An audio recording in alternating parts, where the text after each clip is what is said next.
Avant qu'on commence ce cours, est-ce qu'il y a des questions? On est bon? Du coup,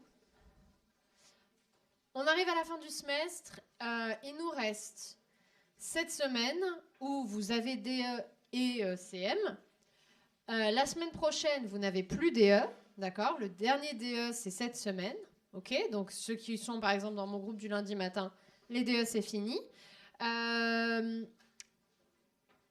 Donc la semaine prochaine, vous avez encore CM, vous avez encore TD d'info, d'accord, cette semaine et la semaine prochaine, pour faire la dernière séance, le TD4, que vous devez bien évidemment préparer avant d'y aller, sachant que le TD4 est hyper long, donc tout faire, tout parfaitement, mais faites-en le maximum avant d'arriver à votre TD, pour apprendre par vous-même et non pas juste écouter la correction.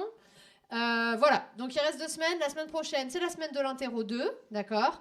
N'oubliez pas de vous inscrire sur le forum, comme ça a été le cas pour l'interro 1, sous peine de ne pas pouvoir passer l'interro 2, d'accord? Donc inscrivez-vous bien sur les forums, comme vous l'avez fait pour l'interro 1. Faites-le au plus vite, histoire de vous débarrasser de ça et d'être sûr que c'est bon, c'est fait, ok? Je pense que c'est tout. Voilà. Interro 2, bien évidemment, c'est chapitres 3 et 4 qui sont au programme. Ok. Le partiel, par contre, de janvier, bien évidemment, concernera tous les chapitres. D'accord? On est bon? Du coup, aujourd'hui, donc il nous reste 2 CM avec celui-ci. Donc, va falloir un peu que ça file. On va attaquer la partie 2. Il nous restait un tout dernier point sur la partie 1. Donc on avait fini la partie 1 sur les représentations en tableau et les représentations graphiques des variables continues, discrètes, qualitatives, quantitatives et tout ça. D'accord? Tout ça, on avait tout vu sur comment les représenter. On va juste finir sur... On n'avait pas eu le temps de le faire, le petit quiz, pour être sûr que ce soit bien clair, tout ce qui est fréquence cumulée, les graphiques, sur... ce type de variable. Ici, c'est vos notes à l'IE1, d'accord? Le graphique est sur l'épi, hein, c'est pas une nouvelle. Vous avez ici la fréquence et la fréquence cumulée des notes obtenues à l'interro 1. Les fréquences apparaissent, vous me le direz d'ailleurs, je n'ai pas besoin de vous le dire, vous devez le savoir. Fréquence cumulée de vos notes. Première question, est-ce que c'est... sans parler de celle qui est au tableau, qu'est-ce que c'est comme type de variable? Sachant que c'est vos notes. Quantitative, continue, d'accord? Puisque ça peut prendre n'importe quelle valeur, surtout là avec le QCM, ça peut prendre vraiment n'importe quelle valeur entre 0 et 20. Donc quantitative, continue, on est d'accord. La droite qui est en bleu, c'est quoi? Fréquence cumulée, d'accord? C'est mes grands FI. Celle qui est en rouge, c'est les fréquences, donc petit FI. Les fréquences, l'échelle est à gauche. Les fréquences cumulées, l'échelle est à droite, d'accord? Il y a 2 échelles pour pouvoir représenter les 2 sur le même graphique. Je vous pose 4 questions dessus. Il faut me dire quelles affirmations sont vraies entre A, B, C, D. On va les faire une par une. La première affirmation A, 8% des étudiants ont eu 10 sur 20.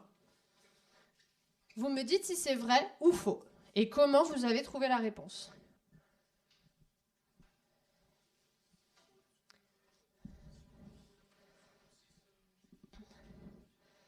« 10 sur 20, ouais. Ouais. On tombe sur combien, du coup?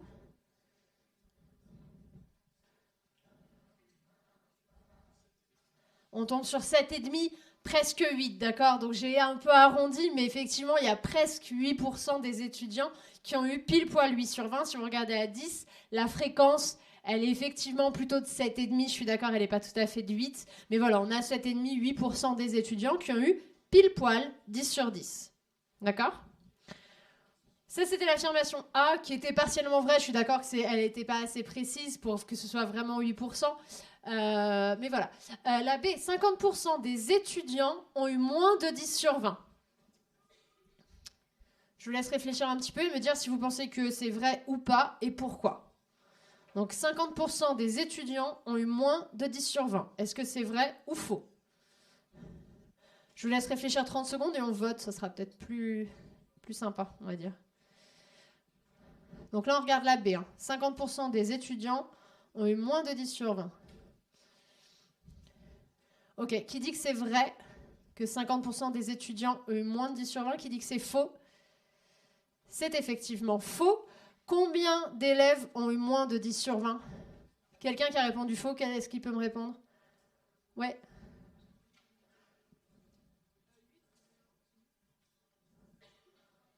Ah, 50% des élèves ont eu... Oh, donc, tu as regardé le 50% là, et tu as regardé la fréquence cumulée, à quoi ça correspondait. Et effectivement, il y a 50% des élèves qui ont eu moins de 8 sur 20. D'accord? Les autres, je ne sais pas pourquoi vous vous êtes trompés, mais en tout cas, effectivement... Alors, soit vous regardiez, ok, combien ont eu... Enfin, les 50%, où est-ce qu'ils se situent? 50% des étudiants ont eu moins de combien? En regardant la fréquence cumulée, vous voyez qu'on croise la bleue, la droite bleue, à 7,5, 8. Donc effectivement, il y a 50% des élèves qui ont eu moins de 8 sur 20 et non pas 10 sur 20. L'autre façon de regarder, c'est de regarder 10 sur 20, de regarder la fréquence cumulée et de voir qu'il y a combien d'étudiants du coup qui ont eu moins de 10 sur 20? 70%. D'accord? Ok? 70% des étudiants ont eu moins de 10 sur 20, 50% ont eu moins de 8 sur 20 et la moyenne était à peu près de 8, un petit peu au-dessus de 8 de mémoire. Troisième question, donc ça c'était faux. Troisième question, il y a plus d'étudiants qui ont eu 14 sur 20 que d'étudiants qui ont eu moins de 5 sur 20. Vous réfléchissez si c'est vrai ou faux et on vote. Okay, je vous laisse 30 secondes pour réfléchir. Donc, il y a plus d'étudiants qui ont eu 14 sur 20 que d'étudiants qui ont eu moins de 5 sur 20.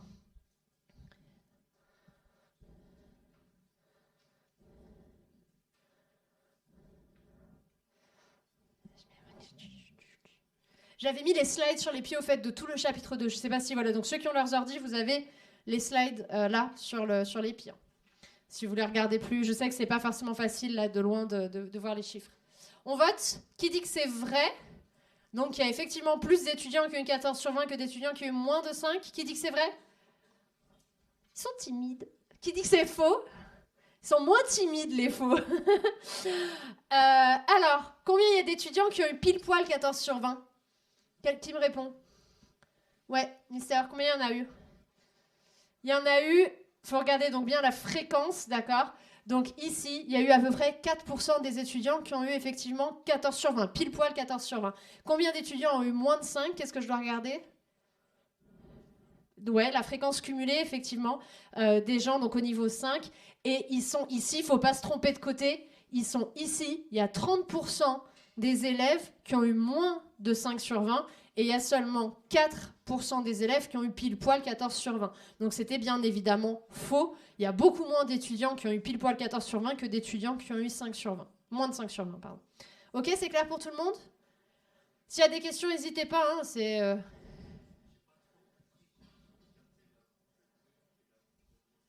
là, je te demande combien il y a d'étudiants qui ont eu pile poil 14 sur 20. Donc, je te demande la fréquence de combien d'étudiants ont eu 14 sur 20. C'est la fréquence. On est d'accord ou pas? C'est combien d'étudiants ont eu ça? Quel pourcentage des étudiants a eu cette note-là? Ça, c'est représenté par la fréquence. On est d'accord? Oui. Si on n'est pas d'accord là-dessus, je ne peux pas expliquer mieux. Et ensuite, je demande combien d'étudiants ont eu moins de 5, c'est-à-dire ont eu 5 ou moins de 5. Et on l'a fait la semaine dernière. De dire ça, qui ont eu 5 ou moins de 5, c'est la fréquence cumulée, c'est-à-dire que je veux savoir combien ont eu 0, combien ont eu 1, combien ont eu 2, combien ont eu 3, enfin, ou même 1,5, 2,5, etc. D'accord? Comme c'est une variable continue, mais combien ont eu entre 0 et 5. Et donc, je cumule tous les étudiants qui ont eu entre 0 et 5. Et le pourcentage, il est donné par la fréquence cumulée. On est d'accord? Ok? C'est bon? Ça, on l'a appris la semaine dernière et même la semaine d'avant, c'est-à-dire tracer la fonction de densité et tracer la fonction des fréquences cumulées. D'accord? Les fréquences cumulées. Ok? C'est mes FI, petits FI et mes grands FI que je cumule. D'autres questions, c'est bon? Dernière affirmation. Oh, pardon.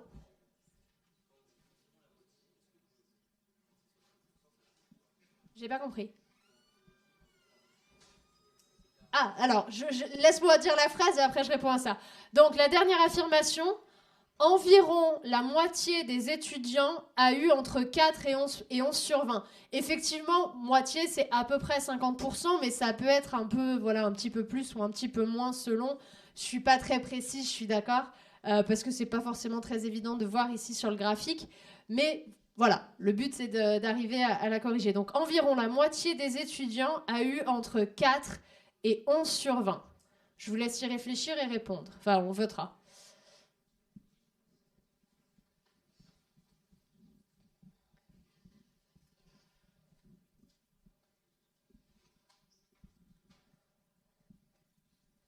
Ok? Qui dit que c'est vrai? Qui dit que c'est faux? Ok, grosse majorité pour les vrais. Effectivement, c'est vrai. Pourquoi? Qu'est-ce qu'on peut faire? Combien d'étudiants... Oh pardon, excuse-moi, vas-y, je t'en prie.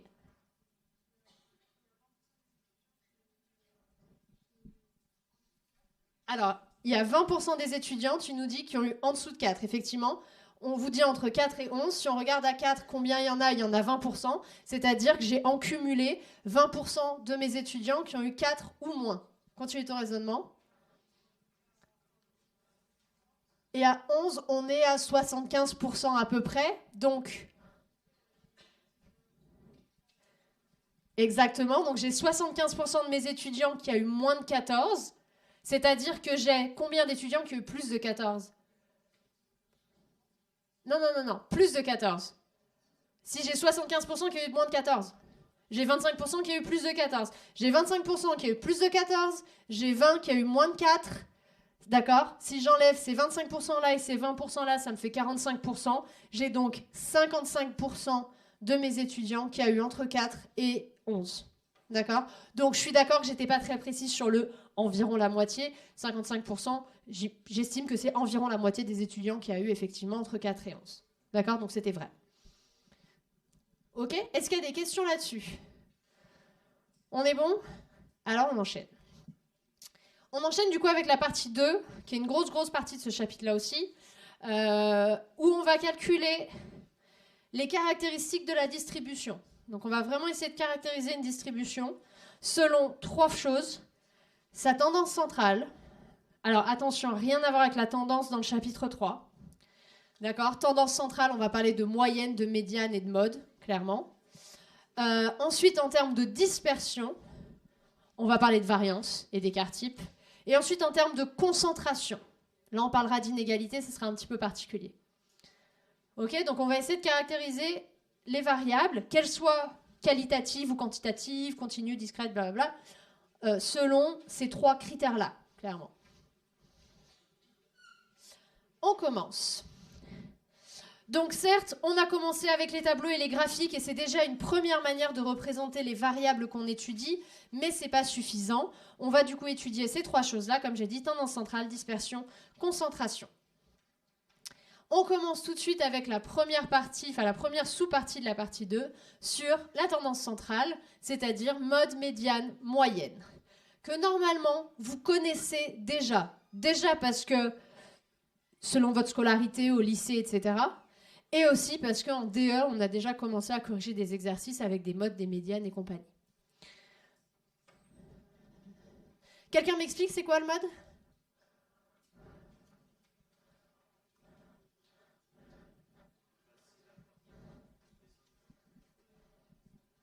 C'est la valeur la plus présente dans notre variable, du coup. Tu n'utilises pas les bons termes au bon endroit. Ma variable, c'est tout ce que j'ai étudié. Les valeurs, c'est les, d'accord, les valeurs ou les modalités, c'est les choses précises, c'est les éléments de ma variable. Ok, donc c'est effectivement le mode, c'est la valeur de ma variable qui va être la plus fréquente, la plus récurrente. Ok, et donc qui va être représentative potentiellement de ma variable. Elle est parfois les valeurs dominantes, je l'appellerai plus jamais valeur dominante, donc voilà, pas besoin de... C'est juste au cas où si vous lisez ça autre part. Si on a une variable discrète, d'accord, donc vous vous rappelez, on a qualitative, quantitative, discrète, continue. Si on a une variable discrète, ou si d'ailleurs on a une variable qualitative, on avait vu que les deux s'étudiaient de la même manière. Le mode, c'est assez simple, c'est la modalité ou la valeur qui a la fréquence la plus élevée, d'accord. Donc si vous avez un diagramme en bâton qui représentent vos fréquences. Par exemple, ici, sur le nombre d'enfants, eh ben, c'est facile. Le mode, ici, c'est la barre la plus haute, c'est-à-dire 2. Sur notre échantillon, le plus fréquent, le mode, c'est d'avoir 2 enfants par famille. OK ? C'est tout. Pas besoin de faire de calcul. Il est tout à fait possible d'avoir des petites spécificités. C'est la seule petite spécificité là, pour le mode quand on a une variable discrète. C'est d'avoir parfois plusieurs modes. D'accord ? C'est tout à fait possible. Alors là, c'est clairement, c'est des données que moi, j'ai sorties au pif comme ça sur Excel, juste pour vous tracer un graphique. Il est tout à fait possible que vous étudiez une population où vous regardiez le nombre d'animaux domestiques que chaque ménage a. Et c'est tout à fait possible que dans votre population, il y ait beaucoup de ménages qui n'aient aucun animal domestique et aussi beaucoup de ménages qui aient 2 animaux domestiques. OK ? Dans ce cas-là, on a 2 modes. On a une distribution bimodale. On peut avoir des distributions où il y a 3 modes, où il y a 3 barres qui sont les plus hautes et qui sont au plus haut. D'accord ? Les garçons, dérangez pas les autres autour. OK ? Merci. OK pour le mode, ça c'est pour les variables discrètes ou qualitatives. Hyper facile, il faut juste regarder la barre la plus haute. Ou en tout cas, la catégorie, la valeur la plus fréquente. D'accord ? Si vous avez un tableau, vous regardez juste la valeur la plus fréquente.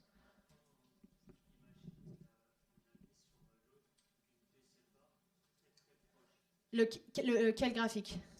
Là ? Là, par exemple, t'es à 24 ? Ouais, et ben... ce serait toujours du bimodal. Ce serait toujours 0 et 2, les 2 modes. Ouais.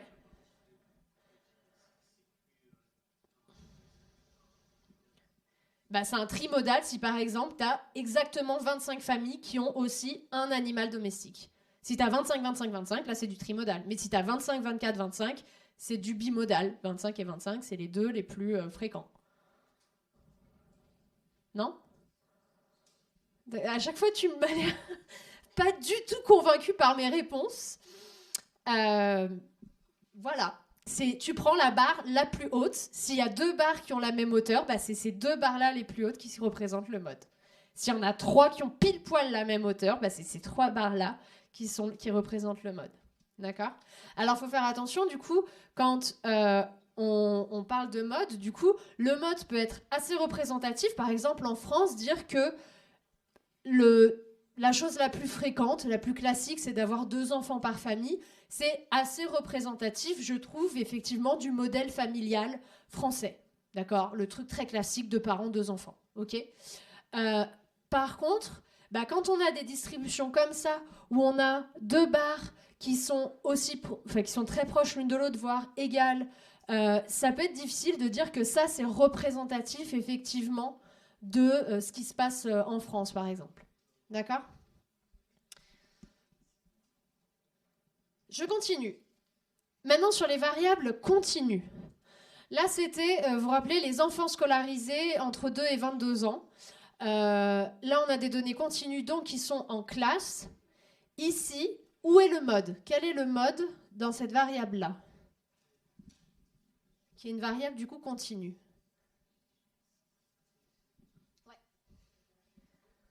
Ça sera la 2e classe, effectivement, la classe des 6-10 ans, puisqu'ils sont 23,29%. Donc ici, la classe modale, c'est les 6-10 ans. C'est ma 2e classe. D'accord ? Donc là, on ne peut pas dire que c'est juste un mode, c'est une classe modale. D'accord ? C'est la classe la plus fréquente. Mais comme vous le voyez, les 10-14 ans, ils sont presque aussi nombreux que les 6-10 ans. Donc le mode, si ça se trouve, 1 ou 2 années plus tard, ça sera plus les 6-10 ans, ça sera peut-être les 10-14 ans. Donc là, le mode est très sensible à la population, parce que la moindre petite variation peut faire changer le mode d'une catégorie, d'une classe à une autre. D'accord ? Donc on a effectivement ici une classe modale. 6-10 ans. Mais c'est pas hyper précis, on est d'accord que c'est pas très convaincant de juste dire le mode, ce qui est le plus représentatif dans les écoles en France, c'est les enfants de 6-10 ans. D'accord ? On peut vouloir une réponse plus précise, on peut vouloir un chiffre unique. Si on veut faire ça, il y a une méthode. Vous vous rappelez, on a tracé le graphique la dernière fois. du nombre d'enfants, d'accord, dans chaque catégorie, dans chaque classe. Alors, c'est pas tout à fait ce graphique-là, hein, ça, c'est un autre graphique, mais où, du coup, on a fait notre histogramme avec les différentes classes, avec les différentes fréquences. Si vous vous dites, OK, ma classe modale, c'est celle-ci, d'accord? C'est la barre la plus haute dans mon histogramme. La classe modale, c'est celle-ci.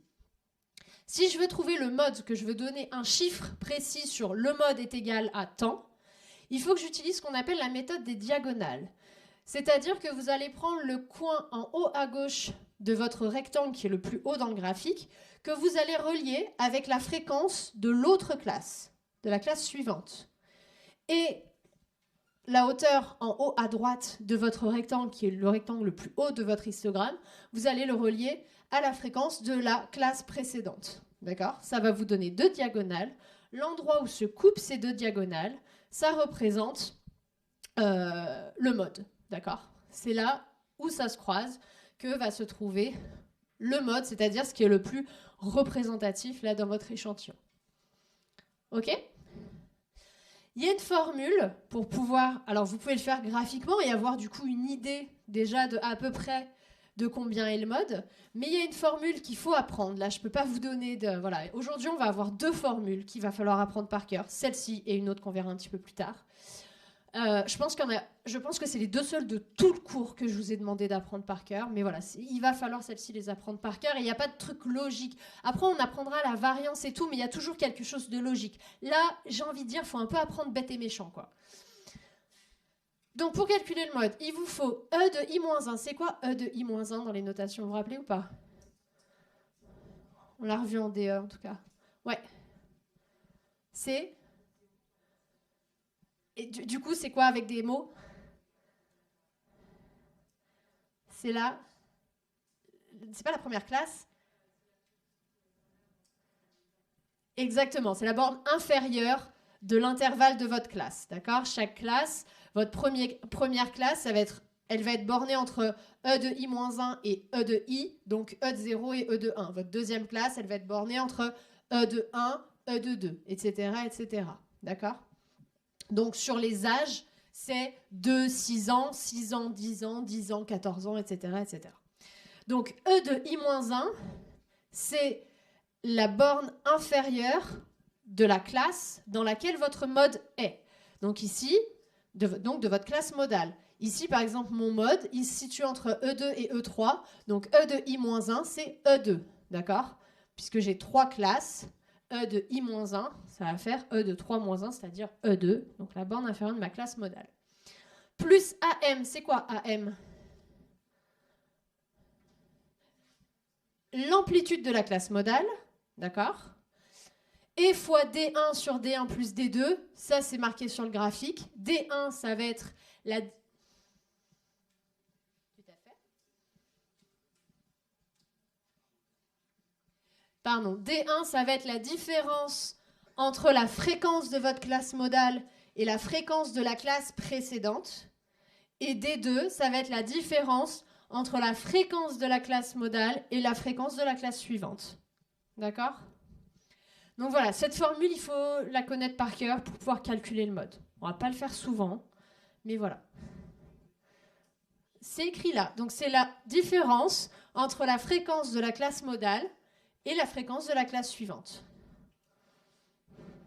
D'accord? On va faire le calcul, comme ça, vous allez le voir. Donc là, par exemple, je reprends l'exemple sur les enfants. D'accord? On l'a dit, la classe modale, c'est les 6-10 ans. D'accord? C'est là où j'ai le plus d'élèves. D'accord? C'est mes 6-10 ans. Maintenant, je veux savoir, est-ce que mon mode, c'est plutôt 6 ans, 8 ans, 10 ans, vous voyez, où est-ce que ça se situe dans ce 6-10 ans? Pour ça, je fais le calcul, j'applique tout bêtement la formule que j'ai donnée juste avant, c'est-à-dire la borne inférieure de ma classe modale, ici 6, plus l'amplitude de ma classe modale, ici 4 ans, donc 4, fois D1 sur D1 plus D2, D1 étant encore une fois la différence entre, alors, soit la fréquence, soit l'effectif, hein, peu importe. Là, je l'ai fait avec l'effectif, j'aurais pu faire avec les fréquences. Donc, la différence entre l'effectif ici de ma classe modale moins l'effectif de ma classe précédente, ça c'est D1, divisé par D1, donc je reprends exactement la même chose, ça moins ça, plus D2, c'est-à-dire l'effectif de ma classe modale moins l'effectif de ma classe suivante.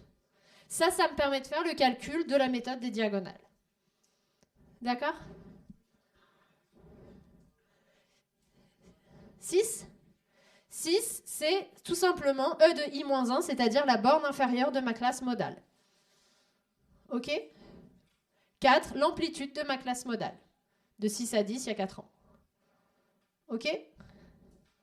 C'est tout bon pour la formule ? Il suffit juste d'apprendre la formule et de l'appliquer bêtement.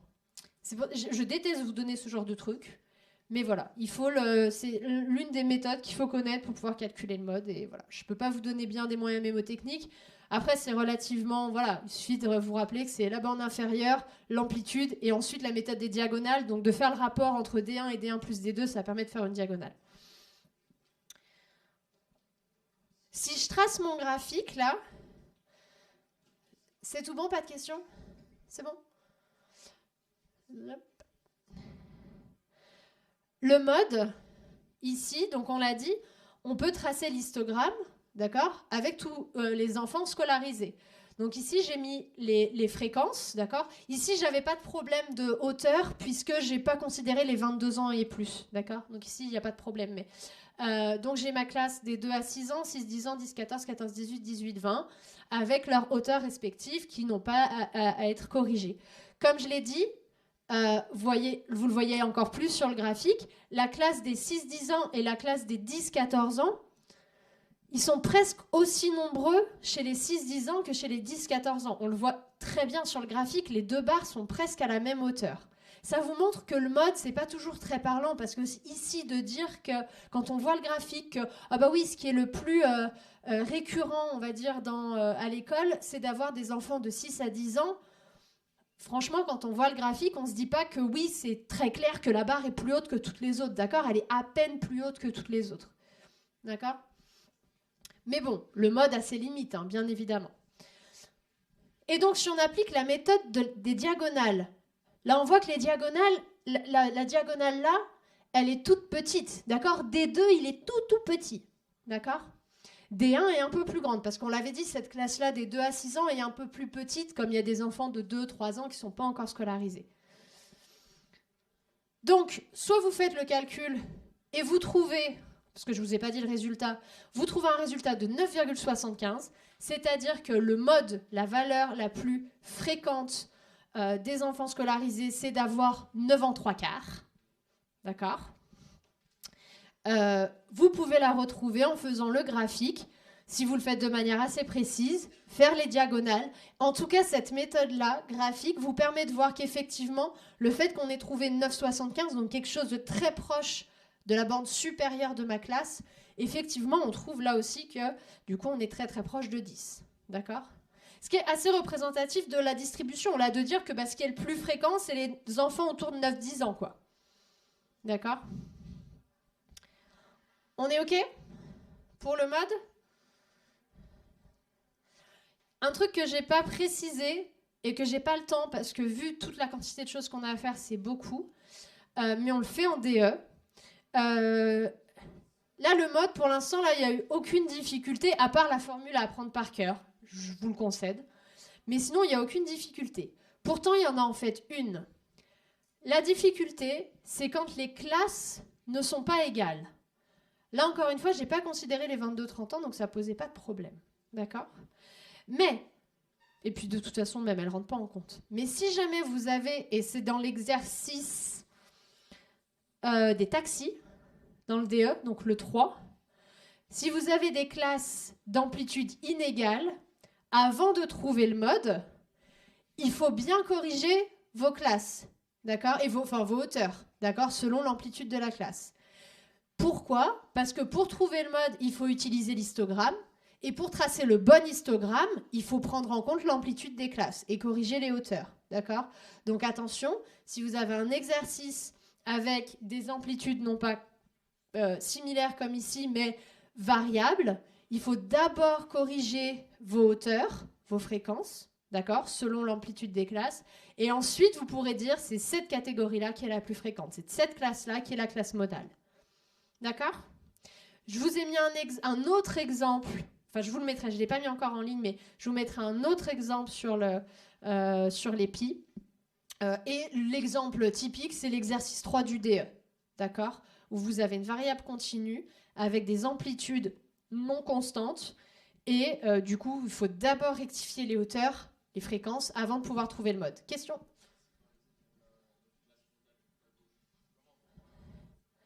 Alors, si, imaginons, très bonne question, imaginons que ce soit les 2 à 6 ans qui soient les plus fréquents, que ce soit ça ma barre la plus haute. Sa question, c'est comment on fait pour trouver D1 ? D1, ça va être ça moins 0, tout simplement. Ta classe précédente, c'est ce qu'il y a avant. Avant, il n'y a rien, donc 0, tout simplement. De la même manière, si votre classe modale, c'est la plus extérieure, D2, ça sera la différence entre la classe modale et 0. OK ? C'est tout bon ? Petit récapitulatif sur le mode. Le mode est très simple à comprendre, voire à calculer, à part cette petite formule qu'il faut apprendre par cœur. Je vous le conseille, j'aime pas ça, mais voilà. C'est assez facile à comprendre. C'est le truc le plus fréquent, d'accord ? C'est la valeur la plus fréquente. Ça donne une première idée de la tendance centrale d'une série, d'une variable. Bien sûr, c'est pas suffisant.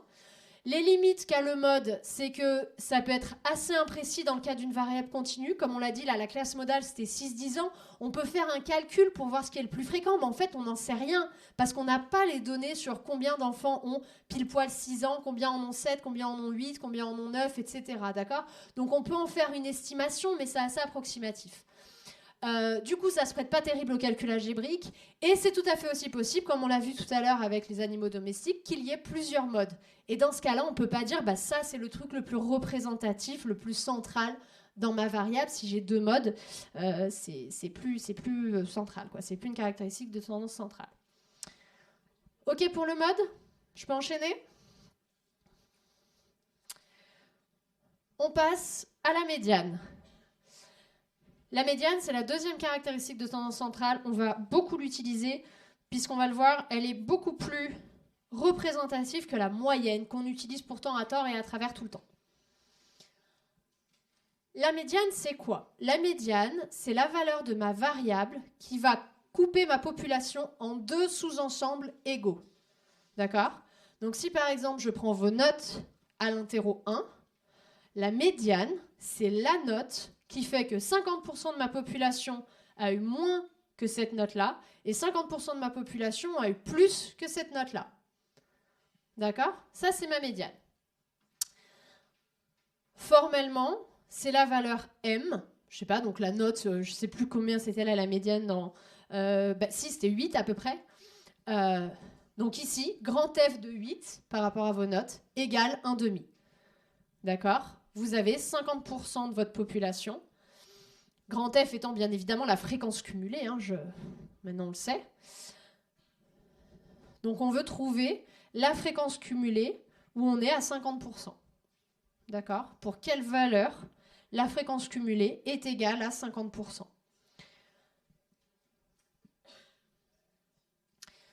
Si on va faire les 2 cas, si on a une variable discrète et si on a une variable continue.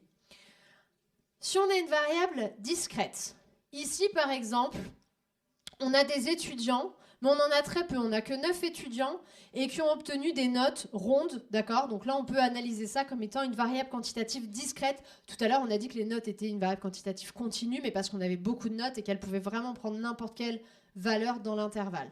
Là, on peut les analyser de manière discrète, puisqu'on en a très peu, qu'elles sont entières. Donc voilà. Imaginons donc j'ai 9 étudiants. Ils ont eu respectivement 3 sur 20, 4 sur 20, 10 sur 20, 11 sur 20, 12 sur 20, 13, 14, 17 et 19. OK ? Ma médiane ici, encore une fois, c'est la valeur de ma variable qui va partager mon échantillon en 2 sous-ensembles égaux. Donc, la première chose que je dois faire pour la médiane, je dois y faire très attention, c'est que ma variable soit classée. D'accord ? Il faut absolument que ma variable soit dans un ordre croissant. Sinon, ça n'a aucun sens. D'accord ? je prends toutes mes notes, je suis obligée de les ranger dans l'ordre, okay, du plus petit au plus grand, pour pouvoir calculer la médiane. Combien est égale ma médiane? Ici, 12, puisque j'ai 9 observations. Ma 5e observation est l'étudiant qui a eu 12 sur 20. Il y a 4 étudiants qui ont eu moins de 4 sur 20, de 12 sur 20, et 4 étudiants qui ont eu plus de 12 sur 20. Ok, donc ici, ma médiane, c'est 12.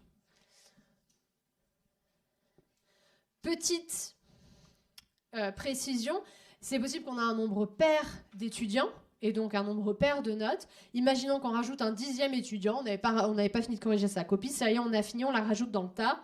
Il a eu 8 sur 20. On rajoute donc cet étudiant dans notre échantillon, d'accord? Donc on a toutes ces notes-là.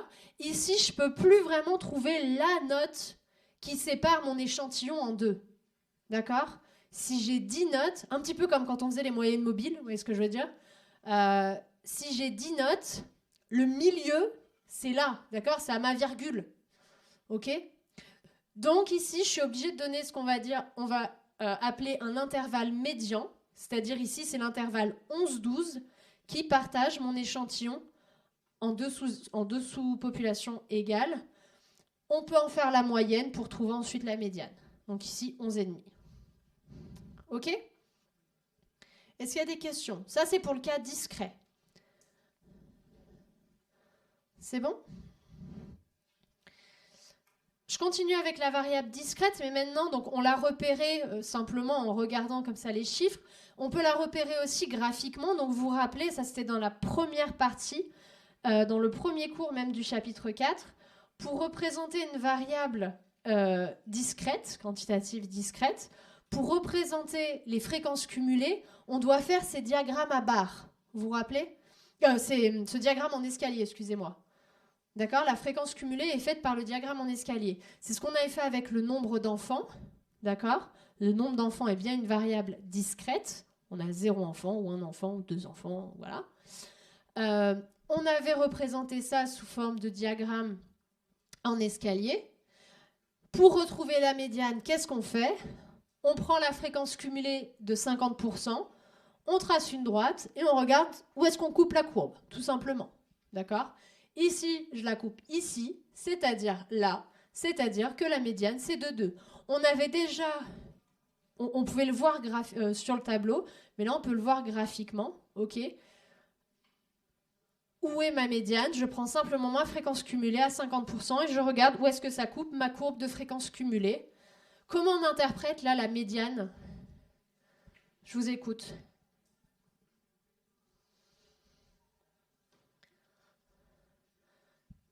Ouais, pardon, on change, oui. Exactement. 50% des familles ont moins de 2 enfants et 50% des familles ont plus de 2 enfants. Alors, c'est pas évident parce qu'il n'y a pas... Ça veut pas dire grand-chose parce qu'il y en a qui ont pile poil 2 enfants, d'accord? Donc, c'est pas toujours évident. Voilà, et vous le voyez, ça se coupe à un certain endroit de cette marche-là, d'accord? Mais effectivement, là, c'est l'interprétation qu'on peut en faire. C'est pas très précis. D'ailleurs, c'était dans l'exercice du DE, l'exercice 2, je crois, de mémoire, sur le nombre d'enfants, où pareil, on vous demandait la médiane en 75, en 90, en 2019, si mes souvenirs sont bons, et où la médiane, c'est à chaque fois 2 enfants. Ça bouge pas, ce genre de truc. Il faut du temps pour que la structure des familles évolue. Donc la médiane était toujours la même. Donc détermination graphique de la médiane avec une variable discrète. Maintenant, qu'est-ce qui se passe si on a une variable continue? Pareil, on cherche toujours la médiane. Ici, avec une variable continue, et ben, comme avec le mode, on ne va pas avoir juste un mode, ou on ne va pas y voir ici juste une médiane, on va avoir une classe médiane. Comme on a une variable continue, on est obligé de classer ma variable dans des classes, d'accord, de l'exprimer avec des classes. Et donc, si je veux regarder où est ma médiane, qu'est-ce que je dois faire pour trouver ma médiane dans ce tableau-là? Ouais.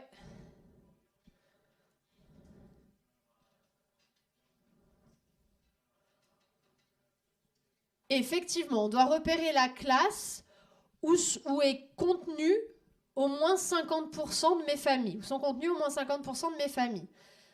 On le sait, j'ai 18,36% des familles, des enfants qui ont moins de 6 ans, strictement moins de 6 ans. J'ai 41% des enfants qui ont strictement moins de 10 ans, donc qui ont soit entre 2 et 6, soit entre 6 et 10, d'accord? C'est le cumul des deux, de ça et de ça. Donc je suis toujours pas à 50%. Par contre ici, je sais qu'il y a 64,61% des enfants qui ont moins strictement de 14 ans, d'accord? Donc mon 50%, il est là-dedans, d'accord? Mon enfant qui représente ma médiane, mon enfant médian, celui qui a l'âge médian dans ma distribution ici, il se trouve dans cette catégorie-là. On sait que cet enfant médian, qui fait que 50% des enfants ont moins que cet âge-là et 50% des enfants ont plus que cet âge-là, on sait que cet enfant, il est là-dedans. D'accord? Il est dans cette catégorie-là. Il y a un enfant en particulier qui coupe parfaitement l'échantillon en deux. 50% des enfants ont moins que son âge, 50% des enfants ont plus que son âge.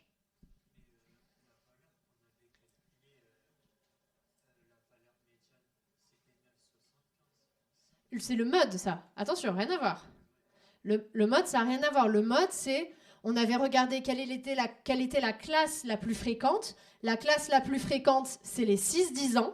D'accord? C'est pas les 10-14 ans, c'est les 6-10 ans.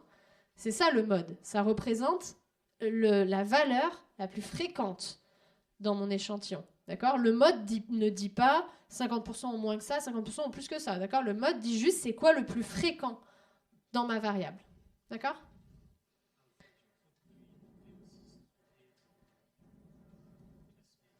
Non, la classe modale. J'ai bien dit classe modale, regarde. Ici, on a identifié que la classe modale, c'était que le plus fréquent, c'était ça. Donc la classe modale, c'est les 6 à 10 ans. Classe modale. D'accord?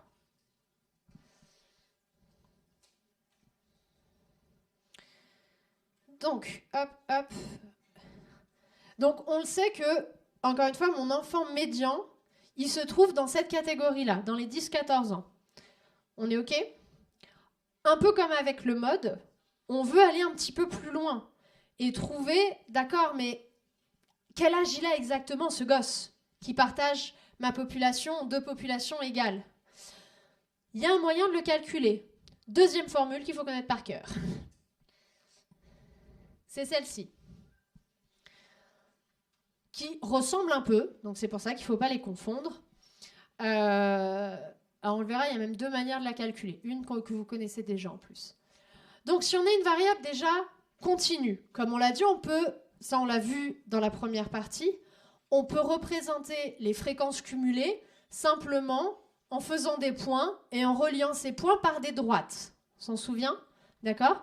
Là, le graphique, je vous le rappelle, on l'avait construit la semaine dernière. On a simplement pris les points de 6 ans, 10 ans, 14 ans, etc. et les fréquences cumulées, et on a tracé le graphique des fréquences cumulées. Est-ce qu'on est d'accord avec ce graphique-là? Est-ce que tout le monde le comprend? On est bon?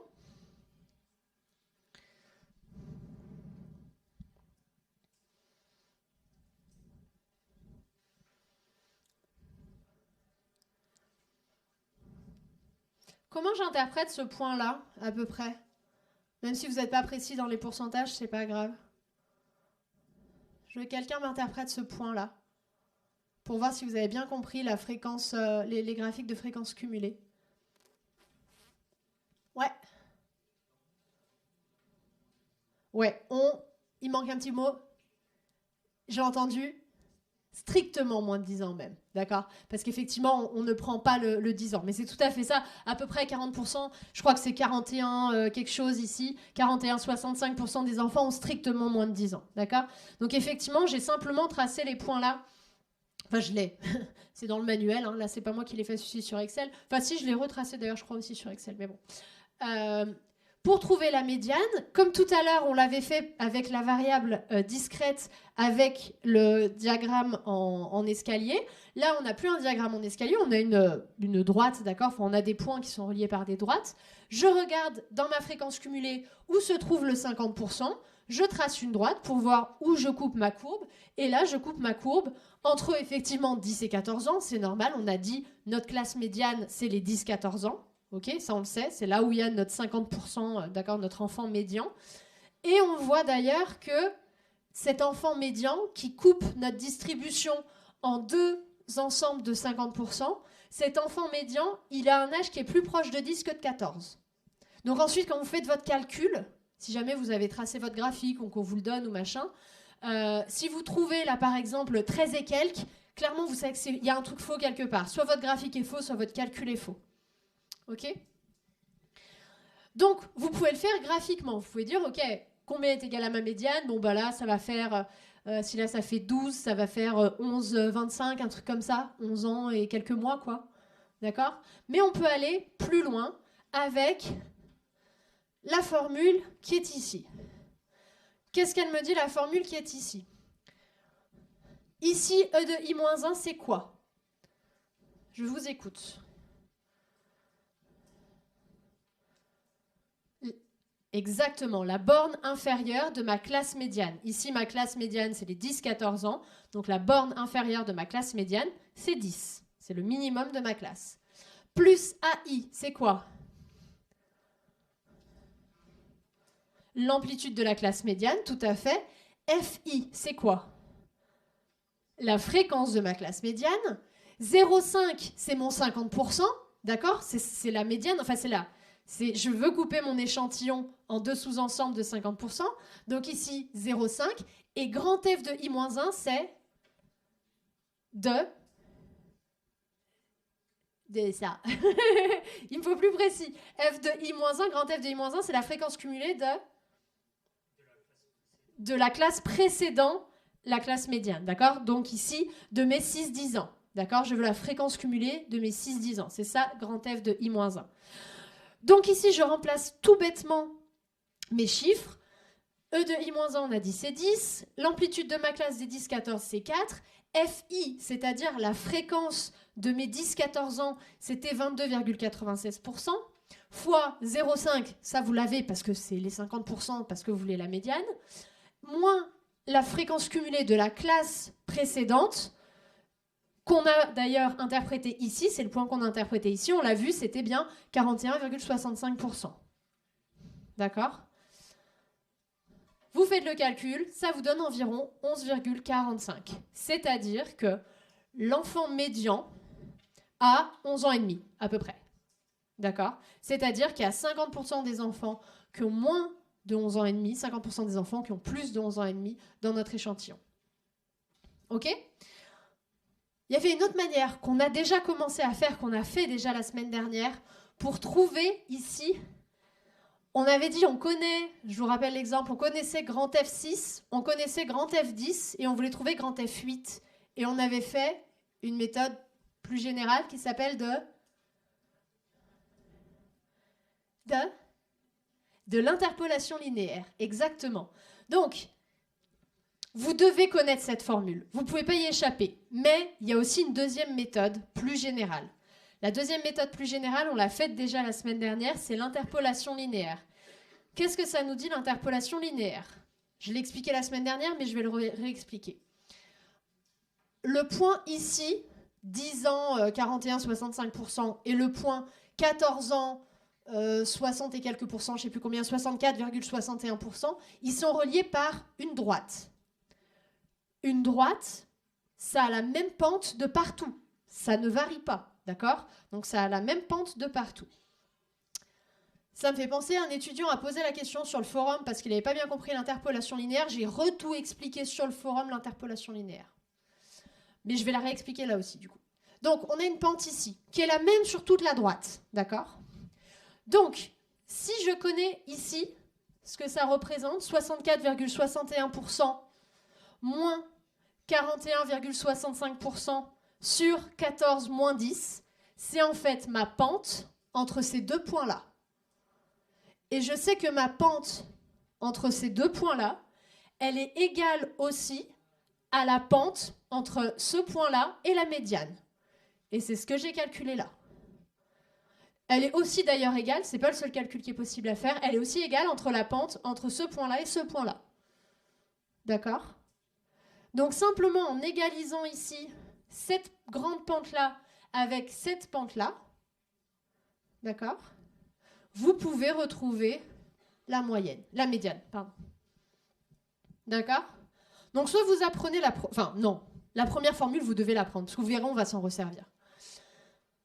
Mais si en tout cas, là, on vous demande de calculer la médiane, vous trouverez exactement le même résultat, 11,45, en faisant de l'interpolation linéaire. Vous trouverez exactement le même résultat qu'avec l'autre méthode. D'accord ? On est clair là-dessus ? Ouais. La plus simple. Aucune. Non, ça dépend de votre compréhension, franchement. Si vous aimez apprendre les trucs de manière bête et méchante, c'est pas un reproche. Mais si vous aimez bachoter la première, quoique. Celle-ci, faut un peu mieux comprendre l'histoire des pentes, quoi. Donc si t'as pas compris l'histoire des pentes, concentre-toi plutôt sur la première. C'est bon ? Disons que celle-ci, tu peux t'en passer. La première, tu peux pas t'en passer. Celle-ci, tu peux pas t'en passer.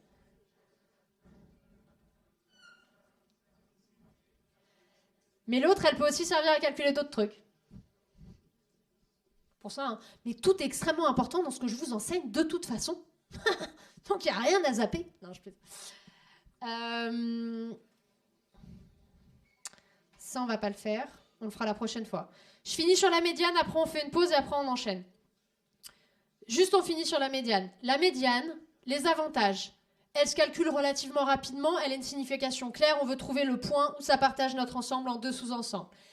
Le gros avantage de la médiane, on ne l'a pas mentionné ici, mais c'est qu'elle évite elle n'est absolument pas sensible à ce qu'on appelle les observations aberrantes.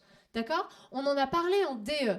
Si par exemple on étudie les prix de l'immobilier à Paris, si je vous donne la moyenne des prix de l'immobilier à Paris, cette moyenne sera énormément affectée par le prix de quelques appartements qui coûtent extrêmement, extrêmement cher dans Paris, mais qui sont des biens d'exception, qui sont peu nombreux, mais qui sont tellement chers que ma moyenne va être tirée vers le haut par ces prix-là, et que ma moyenne ne sera absolument pas représentative du marché immobilier parisien pour une personne lambda comme vous et moi.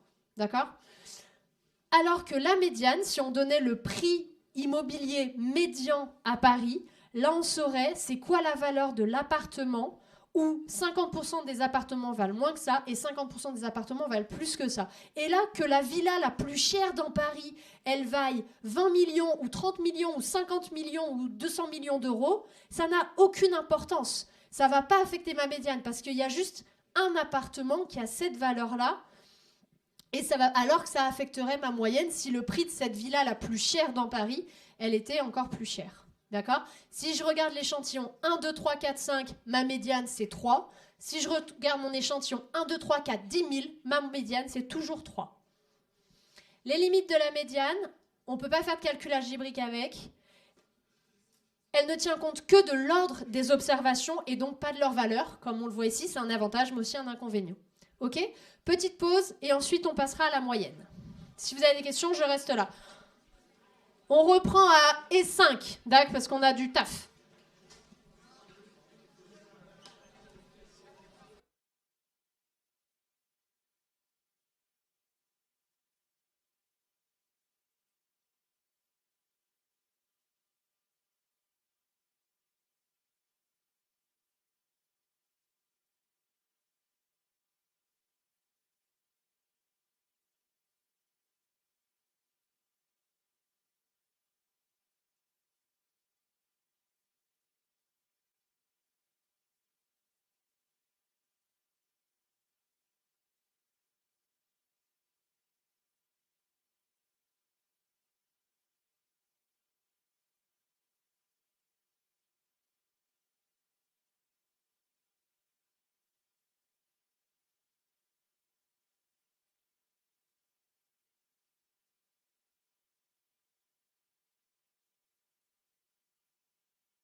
Allez, installez-vous rapidement, s'il vous plaît. Donc, on a vu comme caractéristique de tendance centrale le mode et la médiane. On va voir une autre caractéristique de tendance centrale que vous connaissez déjà très très bien, la moyenne. La moyenne, vous la connaissez tous, d'accord, la définition, d'accord. On va prendre toutes les valeurs de notre variable, on va les additionner et on va diviser par le nombre de valeurs, d'accord, tout simplement. Très généralement, notre variable, on l'appelle x. Imaginez, je sais pas, c'est vos notes, d'accord. On va appeler cette variable x. La moyenne, de manière standard, de manière conventionnelle en mathématiques, on la note x bar. D'accord, je vous l'ai déjà dit et redit plusieurs fois là dans le cours. Quand on parle des moyennes, généralement, je mets une barre au-dessus. Vous vous rappelez de notre petit exemple avec nos 10 étudiants. Ils ont eu 3, 4, 10, 11, 12, 13, 14, 17 et 19. Si je fais la moyenne de tout ça... Ah non, là, il n'y a que 9 étudiants, pardon. Pas dit 1, 2, 3, 4, 5, 6, 7, 8, 9, pardon. Si je fais la moyenne de mes 9 étudiants, ça me donne une moyenne de 11,44. OK? Ici, qu'est-ce que vous en pensez? C'était quoi déjà C'est quoi ici la médiane?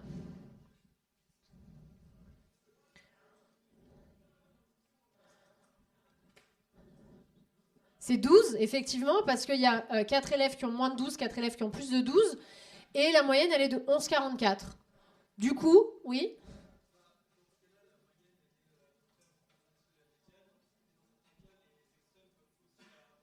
Tout à fait, c'est exactement ça. Ici, la médiane et la moyenne sont à peu près égales, d'accord?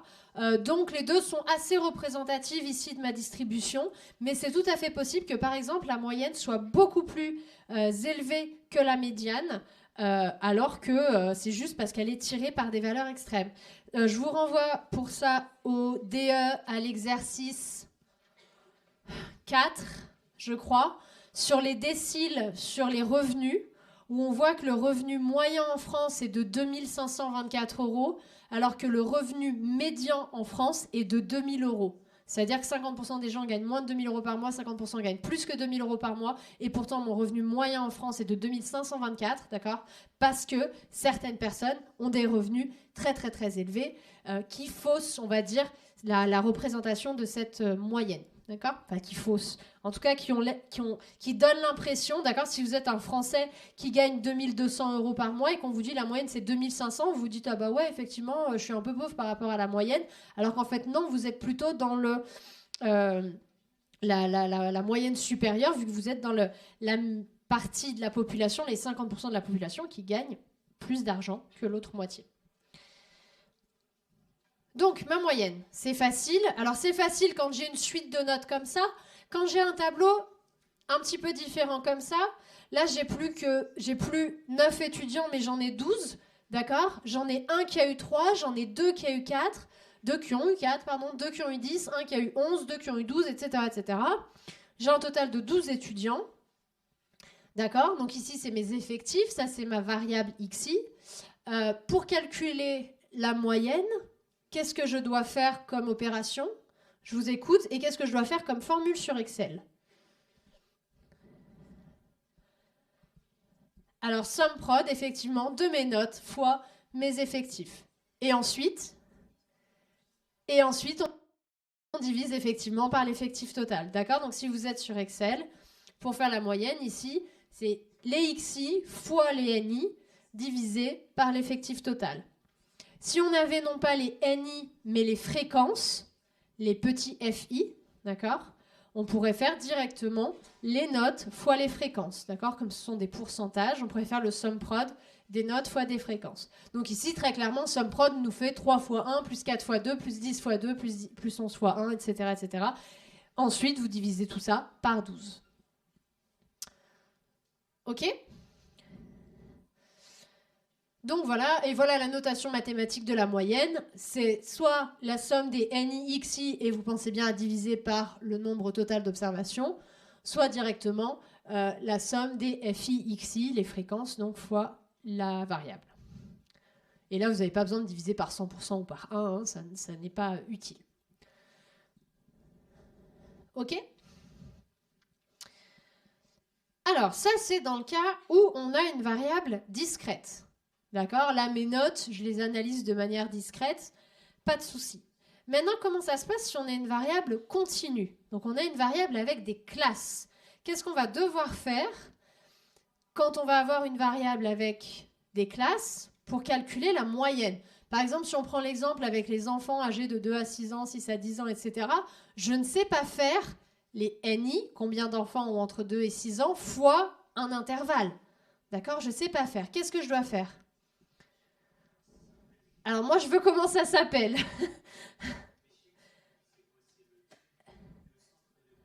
Exactement, c'est le centre de classe. Donc tu sais comment ça s'appelle, super. Je vais effectivement devoir prendre le milieu de ma classe, c'est-à-dire le centre de classe, c'est le terme exact, pour pouvoir calculer ma moyenne. Donc on va prendre, alors là c'est un autre exemple, je ne me rappelais pas que je changeais d'exemple, mais très bien. Vous avez un tableau avec le salaire mensuel de 150 salariés, et vous avez des classes ici de salaires. Première chose à noter, toutes mes classes sont de taille similaire, donc ça c'est assez cool et assez facile à analyser. Donc vous avez vos classes ici, vous avez vos effectifs, c'est-à-dire vos NI, et vous avez ici les centres de classe qui sont simplement les milieux de la classe, d'accord? Donc ici, 1400, 1600, le centre de classe c'est 1500. Alors c'est facile, il y a des fois c'est un petit peu moins facile que ça, d'accord? Dans ce cas-là, vous faites simplement la moyenne des deux chiffres. 1400 plus 1600 divisé par 2, ça donne 1500.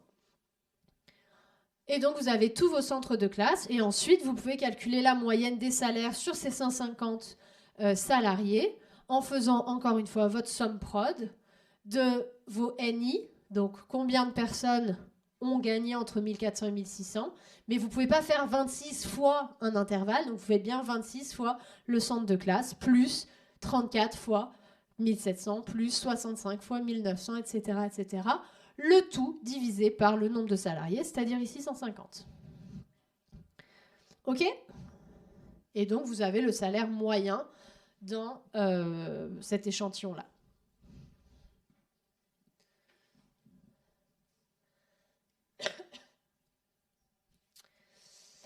Alors, c'est quand même une grosse hypothèse, parce qu'en fait, à l'intérieur de la classe 1400-1600, on ne sait pas combien il y en a qui gagnent 1400, 1410, 1450, 1500, etc. Mais voilà, on se dit qu'en moyenne, les gens dans cette classe-là gagnent 1500 euros. Mais voilà, si ça se trouve, c'est pas vrai. Ça se trouve, en moyenne, dans cette classe-là, ils gagnent pas 1500, ils gagnent un peu moins ou un peu plus en moyenne. Je sais pas, mais voilà. Je suis obligée de faire une hypothèse, en tout cas, pour calculer la moyenne. OK ? Pour la moyenne, c'est tout. Hein, vous savez la calculer normalement, il n'y a pas vraiment de piège. Le seul piège, c'était que oui, si on a une classe, si on a une variable continue, on a des classes et donc il faut trouver une alternative. On ne peut pas faire fois des intervalles, on prend le milieu. Voilà, c'était le seul truc à apprendre dans cette sous-partie-là. Propriété intérêt limite de la moyenne. Une des propriétés, c'est que la somme des écarts des observations à la moyenne est nulle. D'accord ? Donc, si vous prenez chaque xi, que vous soustrayez la moyenne et que vous multipliez tout ça par le ni, à la fin, vous avez 0. D'accord ? On s'en servira, on en reparlera. Les intérêts de la moyenne, c'est une signification simple, dans le sens où si une personne lambda écoute les infos et qu'on lui dit « Ah le prix d'un appartement à Paris est en moyenne de tant d'euros », bon la personne elle a compris, on a pris tous les appartements de Paris, on a additionné la valeur de tous les appartements et on a divisé par le nombre d'appartements à Paris. Et on a trouvé la valeur moyenne, d'accord ? Alors que si aux informations, une personne lambda écoute les médias et qu'on lui dit « Le prix médian d'un appartement à Paris est de temps », c'est pas dit qu'une personne lambda comprenne. Et pourtant, c'est pas beaucoup plus compliqué que la moyenne, voire même pas du tout en fait. Et c'est potentiellement beaucoup plus représentatif, d'accord ? On l'a vu sur les... je vous renvoie encore une fois à cet exercice dans le DE sur les salaires, sur les revenus, pardon, où on a vu que le revenu moyen était de 2500 et quelques euros, le revenu médian de 2000 euros. Dire dans les médias que le revenu moyen d'un Français, c'est 2500 euros, je ne vais pas dire que c'est tromper les gens, mais en tout cas, c'est leur renvoyer une représentation statistique d'une variable qui n'est pas forcément très représentative de ce qui se passe réellement en France, d'accord ? Je ne dis pas que la moyenne n'a aucun intérêt, mais il faut faire attention dans l'interprétation et dans le message qu'on veut faire passer, etc. Ok ? Tout pareil d'ailleurs pour vous. À la fac, on utilise quoi pour vous noter à la fin ? On fait la moyenne, d'accord ? Si vous avez, ça arrive à tout le monde, un accident, dans le sens où, je sais pas, vous tapez un 2 sur 20 en maths, ok ? Ça arrive à tout le monde, ça m'arrive à moi, ça arrive à tout le monde, ok ? Vous avez un accident, ce 2 sur 20 va faire dégringoler votre moyenne. Vous avez eu beau avoir des bonnes notes ailleurs, vous avez tous connu ça, je pense, hein. Vous avez beau avoir des bonnes notes ailleurs, cette note-là va tirer votre moyenne vers le bas. On parle souvent que ça tire la moyenne vers le haut, mais ça tire aussi la moyenne vers le bas, hein, quand on a des valeurs extrêmes dans l'autre sens. Alors que c'était qu'un accident. Ça peut arriver à tout le monde, vous étiez peut-être même malade ou je ne sais quoi, d'accord ? Peut-être que si on prenait la médiane de vos notes, ce serait plus représentatif. Ce 2 perdrait de la valeur, on va dire, perdrait de l'influence dans la représentativité de vos notes. Et on saurait un peu mieux, effectivement, si vous êtes un étudiant sérieux ou pas, parce que, oui, sur 9 notes sur 10, vous avez eu des bonnes notes. Il y a 7 notes-là où vous avez eu un 2 sur 20. Mais sinon, votre note médiane est plutôt bonne, quoi. D'accord ? Oui, bien sûr, mais je vais révolutionner. J'appelle la ministre après, là, si tu veux, et puis je négocie. Qu'on passe à la médiane plutôt qu'à la moyenne à la fac. Allez, je fais ça. Mais écoute, j'ai que ça à faire en plus, donc... Mais voilà, en tout cas, il y a plein de domaines où la médiane serait plus représentative, en tout cas, de la variable étudiée. Du coup, les intérêts de la moyenne se prêtent au calcul algébrique parce qu'on va pouvoir la réutiliser, par exemple, pour la variance. D'accord ? On a besoin de la moyenne pour faire la variance. Les limites, très sensibles aux valeurs extrêmes, on vient d'en parler. Elle peut être trompeuse, encore une fois. Un autre exemple, le PIB par habitant moyen est de 10 600 $. Pourtant, 27% des pays ont un PIB par habitant supérieur à 10 600 $. Seulement 27% des pays. D'accord ? Donc en fait, il y a une très petite partie des... Enfin, il y a une très petite partie. Il y a quelques pays, 25%, il y a un quart des pays qui sont des pays très riches, qui du coup tirent la moyenne vers le haut.